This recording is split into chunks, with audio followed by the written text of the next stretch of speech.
ចឹងថ្ងៃនេះខ្ញុំមកបង្ហាញពីរបៀបដែលថាយើងយកលក្ខណៈជាសត្វណាឬក៏ជាអីក៏ដោយនៅក្នុង Sketchfab ប្រភេទអស់ហ្នឹងយើងអាច search នៅកន្លែងទៅយើង search ពាក្យថា Whoop ទៅវាចេញអញ្ចឹងទៅយើងចង់បាន modeling មួយណាក៏បានដែរអញ្ចឹងណាអាហ្នឹងស្រេចទៅយើងនៅកន្លែងហ្នឹងមានប្រភេទ object animation ហើយនឹង modeling មានខ្លះអត់មាន animation ទេអាខ្លះមាននៅក្នុងកន្លែងនេះគឺខ្ញុំ search តែចលនាឬក៏តួដែលមាន animation នៅកន្លែងនេះយើង tick តាមហ្នឹងទៅអញ្ចឹងខ្ញុំយកអាណាដែលគេបង់លុយឬក៏អត់បង់ក៏ដោយឲ្យតែមាន animation ប៉ុន្តែឥឡូវខ្ញុំជាក់ស្ដែងខ្ញុំយកឧទាហរណ៍ខ្ញុំយកនេះមួយនេះតួនេះ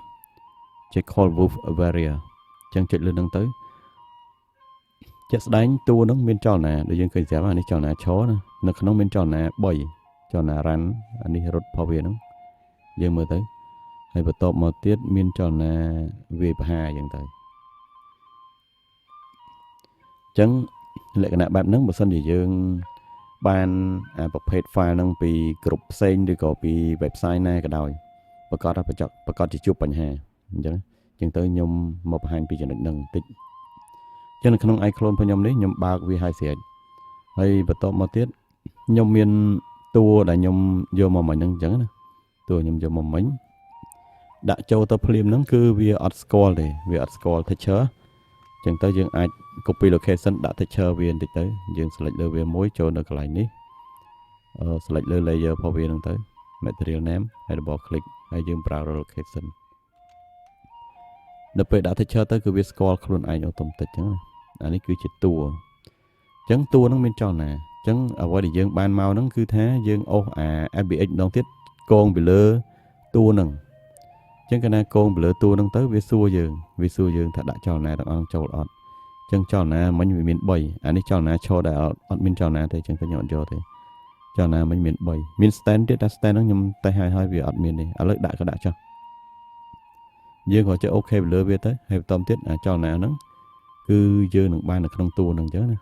អាហ្នឹងខ្ញុំគិតថាបងធ្វើ 3D ឬក៏ប្លូកក្នុងវិស័យ 3D ធ្វើរឿងធ្វើអីគាត់ប្រកាសជាដឹងហើយក្នុងការយក IBX យកមកដាក់អញ្ចឹងណា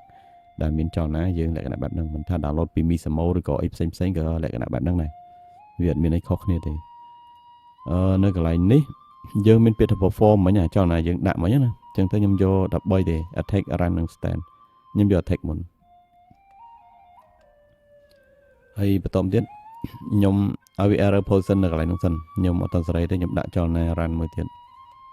អញ្ចឹងគណៈដាក់ run ទៀតហើយខ្ញុំមកស្ដាំដាក់ចលនាមួយទៀតតើតើជាមួយនឹងrun attack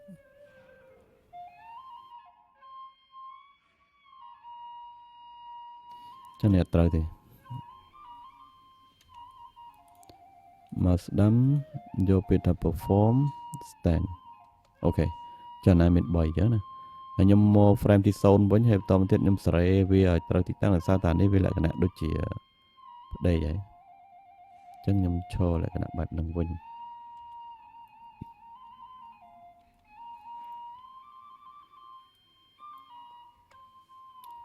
នេះបងឃើញនៅពេលយើង play មានកន្លែងខ្លះគឺកត្រាក់យកនេះដូចនេះកត្រាក់មួយវាលក្ខណៈថាដូចវាខុសឆ្អឹងណាវាជើងមកជាលើកជើងទៅនេះផុតនៅកន្លែងនេះវិញអញ្ចឹងមិនថាបង download ពី website ឬក៏ free source នៅកន្លែងណាផ្សេងឬក៏គ្រប់ផ្សេងទេគឺតែងតែជួបលក្ខណៈបែបហ្នឹងមិនមែនយើងអត់មានវិធីសាស្ត្រដោះស្រាយទេយើងមានយើងគ្រាន់តែចូលទៅ frame ហ្នឹងទៅឥឡូវឧទាហរណ៍ថានៅកន្លែងនេះតែវា error ចេះវិញអញ្ចឹងយើងធ្វើការលុបនេះ control B យើង break អាហ្នឹងមួយទៅហើយបន្តទៀតកន្លែងនេះកន្លែង error កន្លែងនេះអត់ error អញ្ចឹងទៅយើង control B break វាមួយទៀតទៅលុបអានេះចេញលុបអាកន្លែង error នេះចេញលុបអាកន្លែង error នេះចេញយើងមកដាក់អានេះជាប់គ្នាវិញចេះហើយតមកទៀតយើងអាចមើលទៅថាវាឈប់ error នៅនេះវាមើលទៅសឹងតែមិនដឹងថាវា error ផងទេអញ្ចឹងណាអាកន្លែងយើងលុបប៉ុន្តែធ្វើបែបហ្នឹងវាពិបាកដោយសារអីនៅក្នុងចលនាមួយមិនមែន error ដូចនេះបងនេះមិន error តែ1 2ទេណា error 10 20ចំណុចអីចឹងទៅដែលធ្វើឲ្យយើងចំណាយពេលជួនកាលតាមបទសពខ្ញុំធ្វើលក្ខណៈបែបហ្នឹងណាលក្ខណៈថាខ្ញុំចំណាយពេលច្រើនណាក្នុងការកាត់ម្ដងមួយ frame កន្លែងណា error ពេលខ្លះកាត់ហើយនឹងស្រាចលនាទៅជាត្រឡប់ត្រឡិនវាអត់ស្អាតវាអត់ smooth អានេះតែបញ្ហា error នេះកត្រាក់កាលណាកត្រាក់អញ្ចឹងយើងថាអូបើយើងអត់មានអីប្រើហើយយើងយកប្រើបានអីទេប៉ុន្តែបើថាយើងចង់ smooth ហ្មងគឺអាចទៅរួចទេខ្ញុំបានជួបបទពិសោធន៍បែបហ្នឹងគឺវាពិបាកសម្រាប់ខ្ញុំអញ្ចឹងណាអញ្ចឹងទៅខ្ញុំគិតថាវិធីសាស្ត្រដោះស្រាយមានប៉ុណ្ណឹងដែលយើងលុបមក frame by frame ណាលុប frame by frame គឺមានប៉ុណ្ណឹងហើយយើងអាច save នឹងជា prop ឬក៏ជា APX OBJ អញ្ចឹងទៅតាមលក្ខណៈការ export ដែលយើងចង់បានហើយយកវាទៅប្រើទៅអញ្ចឹងណាអានឹងលក្ខណៈបែបហ្នឹងប៉ុន្តែចលនានឹងកត្រាក់ឲ្យវាអត់ស្អាតទេអានឹងហៅថាចលនាអត់ smooth ចំពោះខ្ញុំហៅថាចលនាអត់ smooth កត្រាក់យកលេងរឿងទៅក៏វាអត់កើតការអីដែរអញ្ចឹងណាអញ្ចឹងនៅចំណុចនេះបើសិនជាបងប្អូនចង់ download ប្រភេទជា modeling ដែលគេបង់លុយណាឬក៏ដូចនៅកន្លែងនេះ model ហ្នឹងគឺគេអត់លក់ទេគេអត់លក់ដូចទេគេដាក់ចលនាអីមួយសែតមើលទៅឃើញស្អាតតែគេអត់លក់ទេនៅកន្លែងនេះបើសិនអាច download បានគេដាក់ download នៅកន្លែងនេះហើយដំណំហ្នឹងប៉ុន្តែនេះគេអត់លក់ទេគេអត់លក់ហើយគេអត់ឲ្យ download ទៀតអញ្ចឹងខ្ញុំអាចយកអាចលនាហ្នឹងឬក៏តួអង្គឬក៏ object ឬក៏ modeling ហ្នឹងយកមកប្រើប្រាស់បានអញ្ចឹងបើសិនជាបងប្អូនត្រូវការ service លក្ខណៈបែបហ្នឹងតាក់ទងមកខ្ញុំតាម Telegram ទៅខ្ញុំនឹងដាក់សម្រាយនៅខាងក្រោមវីដេអូហ្នឹងវិញអញ្ចឹងណាហើយតម្លៃរៀងគួរសមទេឧទាហរណ៍ថាអានេះគេលក់30-40រៀលឬក៏100អញ្ចឹងទៅ download ពីខ្ញុំបើសិនជា download លក្ខណៈបែបហ្នឹងណា download លក្ខណៈបែបហ្នឹងគឺថាខ្ញុំគិតថា1រៀលទេក្នុងមួយ object ឬក៏មួយតួយល់ទៅមួយ link ខ្ញុំនិយាយមួយ link ចេះហ្មងណាមួយ link ខ្ញុំគិតថា1រៀលទេអញ្ចឹងណាអញ្ចឹងទៅសូមបងប្អូនត្រូវការតែខ្ញុំសូមលើកបងប្អូនថាព្យាយាមរកទៅលើអ៊ីនធឺណិតកន្លែងណា free download ទៅព្រោះថាខ្ញុំក៏អត់ចង់បានលុយពីបងប្អូនដែរបើតល់ខ្លាំងរត់បានទេចាំតាក់ទងមកអញ្ចឹងណាអញ្ចឹងទៅខ្ញុំបញ្ជាក់នៅចំណុចទី2ខ្ញុំមានវិធីសាស្ត្រក្នុងការកែអាហ្នឹងកែលក្ខណៈនៃការកត្រាក់ហ្នឹងឲ្យវា smooth មិនចាំបាច់យើងទៅអង្គុយហត់លុបវាម្ដងមួយ frame ទេអញ្ចឹងណានៅកន្លែងហ្នឹងគឺខ្ញុំមានវិធីសាស្ត្រអញ្ចឹងខ្ញុំបានធ្វើវាហើយខ្ញុំបានធ្វើវាហើយឥឡូវខ្ញុំបិទ project ចោលនេះតួដែលខ្ញុំធ្វើហើយខ្ញុំ edit លក្ខណៈថាខ្ញុំ edit animation របស់វា smooth ហើយនៅកន្លែងហ្នឹងអានេះវាអត់មានទេប៉ុន្តែខ្ញុំបានមានចលនារបស់វាហើយចលនារបស់ខ្ញុំ edit ហើយចឹងកន្លែងនេះខ្ញុំ save វាជាលក្ខណៈ motion សម្រាប់ប្រើយកមកចឹងខ្ញុំអូសដាក់លើតួហ្នឹងគឺថាតួហ្នឹង play smooth អត់មានយើងចាំបាច់កត្រាក់ឬក៏លុប motion ឲ្យធ្វើឲ្យខូច motion animation ហ្នឹងទេខ្ញុំអូសចលនា2បន្ថែមទៀតចូល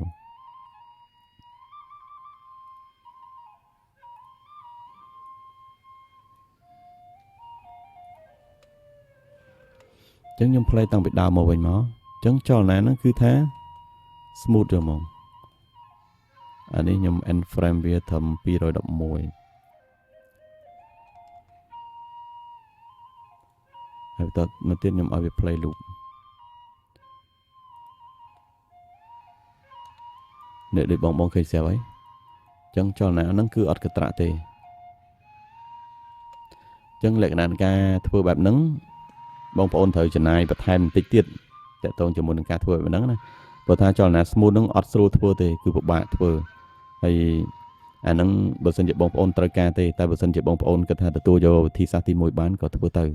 តែបងប្អូនគិតថាអូខ្ញុំព្រោះអត់បានទេទទួលយកបានទេអាហ្នឹងបងប្អូនអាចតាក់ទងខ្ញុំបានឬក៏ព្យាយាមធ្វើដោយខ្លួនឯង research ដោយខ្លួនឯងទៅថា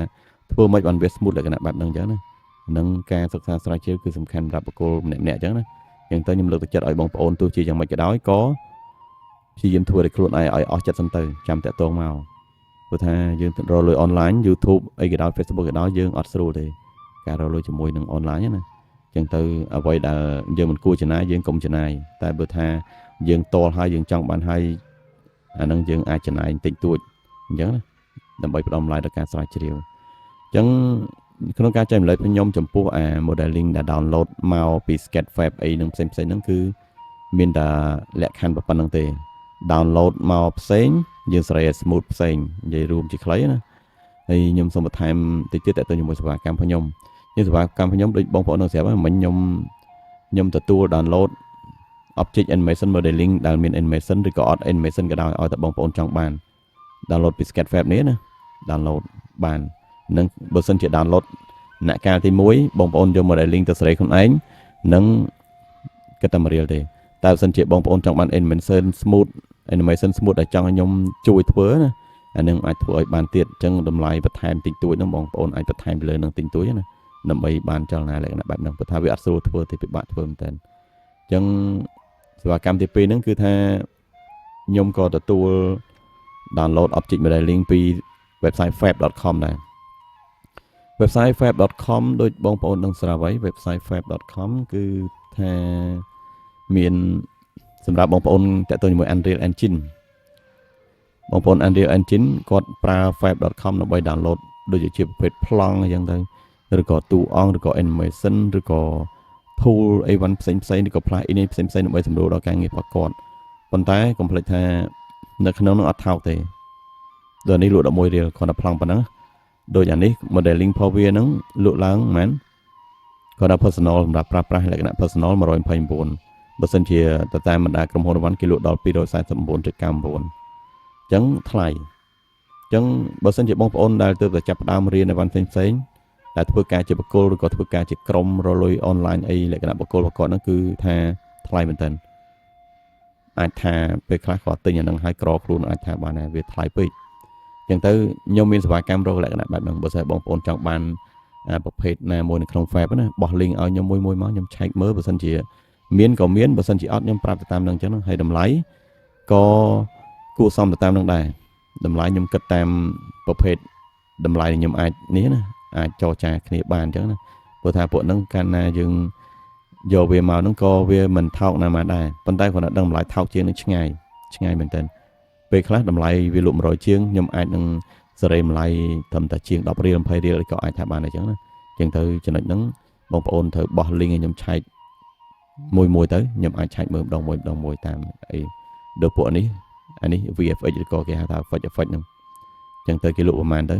44រៀលឥឡូវវា free អញ្ចឹងណាតែ free ហ្នឹងអានឹងតើយើងមាន account មានអីយើងលក្ខណៈបែបហ្នឹងទៅអញ្ចឹងខ្ញុំមានសេវាកម្ម download ពី website ហ្នឹង Sketchfab អាហ្នឹងបើ download តា modeling ឬក៏ animation ស្រីខ្លួនឯងទេ1រៀលទេហើយនេះតម្លៃប្រែប្រួលអាស្រ័យទៅលើ link អញ្ចឹងណាហើយសេវាកម្មទី3ហ្នឹងវាទី2ខ្ញុំនិយាយអស់ហើយដោយសារខ្ញុំទទួល download ពី Fab មានថារបស់របរ project tool ផ្សេងដែលមាននៅក្នុង Fab ក៏ដោយឬក៏ Sketchfab ក៏ដោយឬក៏នៅក្នុង Blender ផ្សេងដែលចង់ខ្ញុំរុករកណាអាចបោះ link ជា sample មកខ្ញុំអាចរុករកឲ្យបានចំណុចទី3ចំណុចទី4ខ្ញុំក៏ទទួលម្លងតទៅជាមួយនឹង Cartoon Animator គ្រប់ series version ទាំងអស់ iClone Character Editor ជាមួយនឹង Resource Pack អីផ្សេងដែល full ទាំងអស់យើងយកទៅយើងប្រើម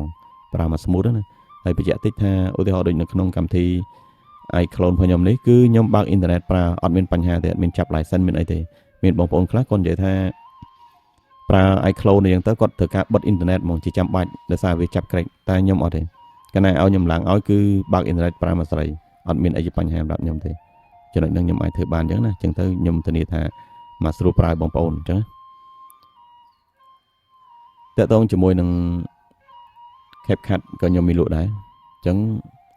នៅកន្លែងនេះខ្ញុំមានប្រភេទជា CapCut របស់ខ្ញុំ CapCut version Pro ប៉ុន្តែបញ្ជាក់ថាពពួក AI គេប្រើបានទេប៉ុន្តែបើនិយាយថា function effect transition ហើយនឹងប្រភេទ caption ណា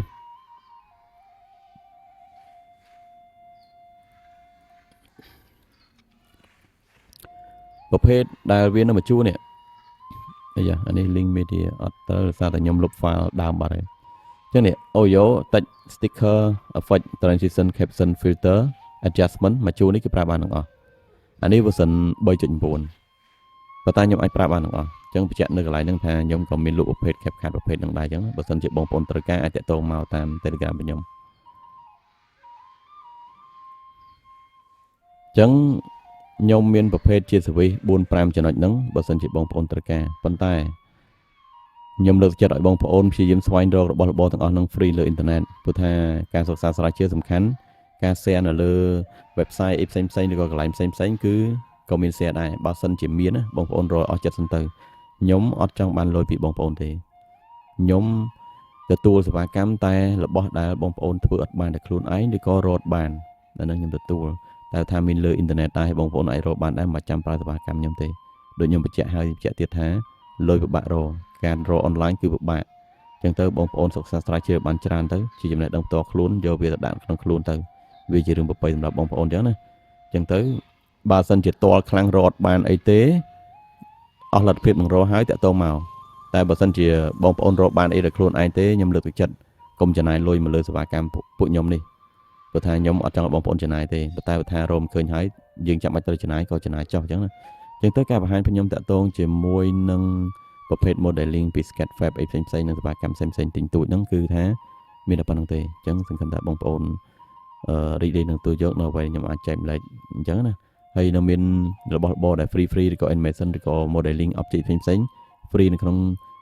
channel Telegram របស់ខ្ញុំក៏មានដែរអញ្ចឹងបងប្អូន